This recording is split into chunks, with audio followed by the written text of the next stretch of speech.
કે હું આજે પ્રથમ વખત ગુજરાતમાં આવી છું અને પ્રથમ વખત સાબરમતી આશ્રમમાં આવી છું. જે નહેરુ પરિવાર ગાંધીજીના નામે દાયકાઓ સુધી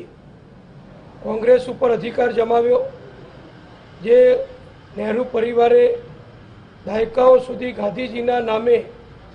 પ્રજા પાસે મત લઈ અને ભારત અને રાજ્યોમાં શાસન કર્યું, એ નહેરુ પરિવારના એક દીકરી આટલી ઉંમરના થવા છતાં આજ સુધી સાબરમતી આશ્રમમાં અગાઉ એક પણ વખત આવ્યા નથી. એ આપણે સમજવા જેવું અને જાણવા જેવું છે. જે ગાંધી પરિવાર ગાંધીજીના નામે આજે પણ આખા દેશમાં મત માગે છે, ગાંધીજીની કોંગ્રેસ છે એમ કરીને આગળ ફરે છે, પરંતુ સાબરમતી આશ્રમ જે દેશ અને દુનિયાનો સૌથી વધુ ઐતિહાસિક આશ્રમ, ગાંધીજીએ જ્યાંથી આઝાદીની લડતની ખૂબ મોટી વ્યવસ્થાઓ આયોજનો કરેલા અને દાંડીકૂચ જેવી મહાન યાત્રા જ્યાંથી ગાંધીજીએ શરૂ કરેલી, ત્યાં આગળ આજે પ્રથમ વખત પ્રિયંકા ગાંધી આવ્યા, ગુજરાતમાં પણ પ્રથમ વખત આવ્યા અને એ પણ કોંગ્રેસમાં હોદ્દો ધારણ કર્યા પછી. પરંતુ અત્યાર સુધી તેઓ ગુજરાત નહોતા આવ્યા, સાબરમતી આશ્રમમાં ગાંધીજીના દર્શન નહોતા કર્યા. એ એમણે જાતે કબૂલ કર્યું છે. એટલે ફક્ત ગાંધીજીના નામને આગળ કરવું, ગાંધીજીના નામે મત માગવા અને ગાંધી આશ્રમમાં આટલી મોટી ઉંમર પછી પહેલી વાર એ વિરોધાભાસ પ્રિયંકા ગાંધીએ આજે પોતે જાહેરમાં કબૂલ કર્યો છે. એટલે ગુજરાત માટે એમને કેટલી લાગણી છે, સાબરમતી આશ્રમ પૂજ્ય મહાત્મા ગાંધીજી માટે કેટલી લાગણી છે, એ આજે ગુજરાતની અને દેશની જનતાએ સાંભળ્યું છે અને જોયું પણ છે. બીજું, આજની જાહેર સભામાં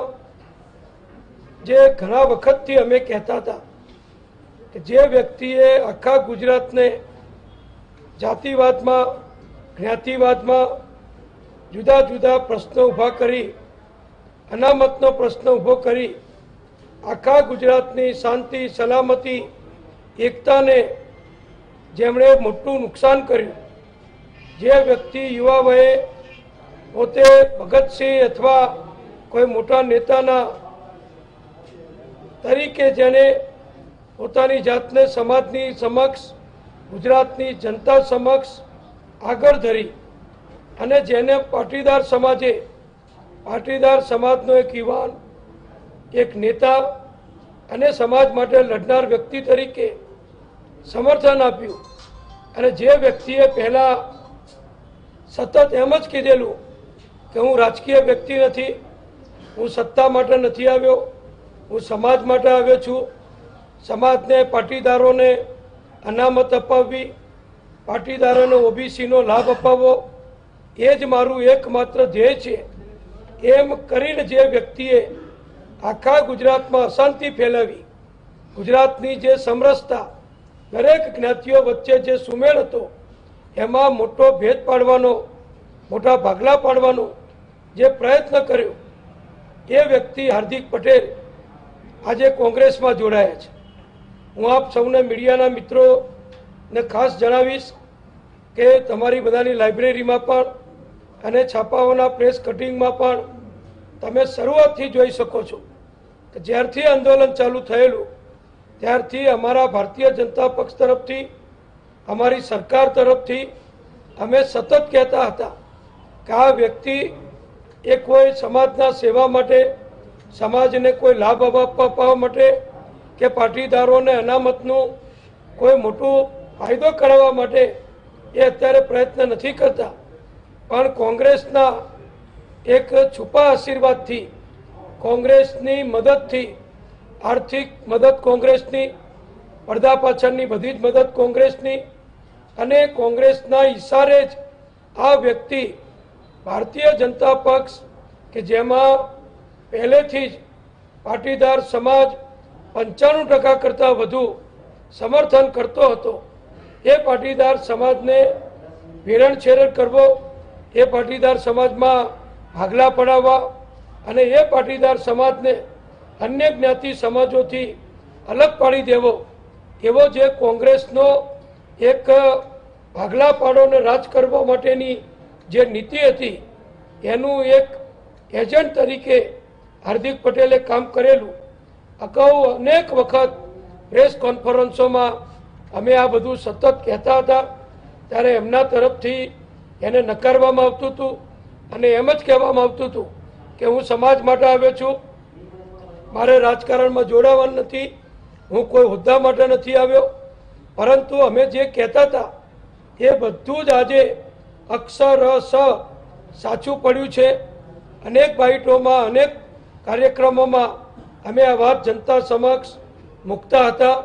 અને જ્યારે જ્યારે સરકાર તરફથી મારા નેતૃત્વમાં પાટીદાર સમાજ સાથે, સવર્ણ સમાજ સાથે અને જે જ્ઞાતિઓને અનામતનો લાભ નથી મળતો એ જ્ઞાતિઓ સાથે સરકાર તરફથી ચર્ચા વિચારણા કરવી, સંવાદ કરવો, એમના સૂચનો મેળવવા, એમની માગણી જાણવી અને એમાંથી કાયદાકીય રીતે, બંધારણીય રીતે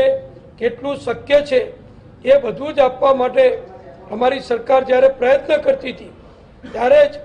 હાર્દિક તરફથી સતત એવું કહેવામાં આવતું હતું કે હું કોઈ મિટિંગોમાં જઈશ નહીં, હું કોઈને મળીશ નહીં, જેમને મળવું હોય એ મારી પાસે આવે. 2 થી 3 વખત મુખ્યમંત્રી કક્ષાએ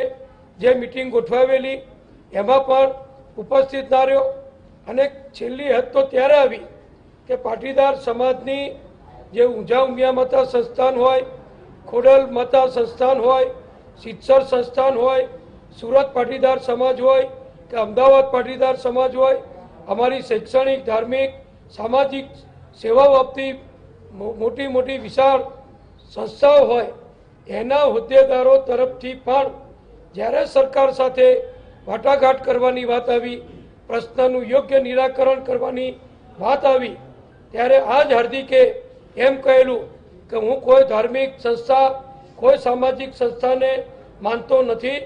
હું મારી રીતે જ મારું કામ કરીશ અને જેમને જરૂર હોય એ મારી પાસે આવે. આ રીતની જે વ્યક્તિએ વાતો કરેલી, સભાઓ કરેલી અને સમસ્ત ગુજરાતને કાયદો અને વ્યવસ્થા પડી ભાગે એવી પરિસ્થિતિમાં મુકાવવું પડેલું, પોલીસને બળ પ્રદર્શન કરવું પડે એવી સ્થિતિ થઈ અને કમનસીબે 14 જેટલા યુવાનો જે આંદોલનમાં શહીદ થઈ ગયા, એ બધું જ જે વ્યક્તિએ પોતાનો રાજકીય હમ સંતોષવા માટે, પોતાના છુપા ઈરાદાઓને પાર પાડવા માટે અને ખાસ કરીને કોંગ્રેસને